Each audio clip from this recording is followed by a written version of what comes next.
watch some of these interviews with some of these celebrators of the violence. You got two kinds.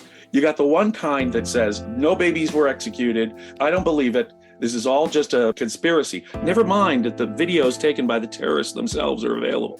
Never mind that international observers have seen the bodies. The Red Cross could confirm this. International news agencies from across the political spectrum can confirm these atrocities to you. And yet there's a group of people out there who say it's all a giant Israeli conspiracy, faked all this. They're not innocents if they believe that. They're engaged in huge mental evasion.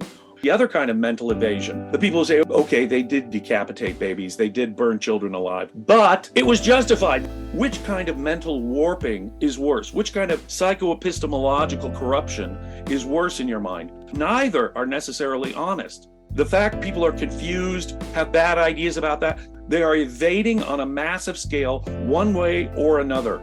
They are celebrating a surprise attack on civilians. And they tell Israel, you got to obey every one of the Geneva Convention rules. Every Geneva Convention was just destroyed and flouted by these Hamas monsters who had absolutely no respect for civilians. Here they are mowing down innocent young people at a peaceful event. Civilians, on purpose, raping them next to the dead bodies of their friends. Can you imagine anything more horrific? And that's what they're celebrating. Now, how do you get your mind into that kind of a twisted position? You'd have to evade on a massive scale, on a scale that is no longer morally neutral. You have all the information available you need in this context. And whatever kind of evasion you are on this, it is not honest.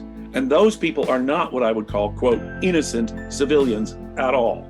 I do not regard ignorance at that level by adults in the 21st century in a Western country as innocent. And I do not regard that as intellectually honest. There's nothing innocent about it.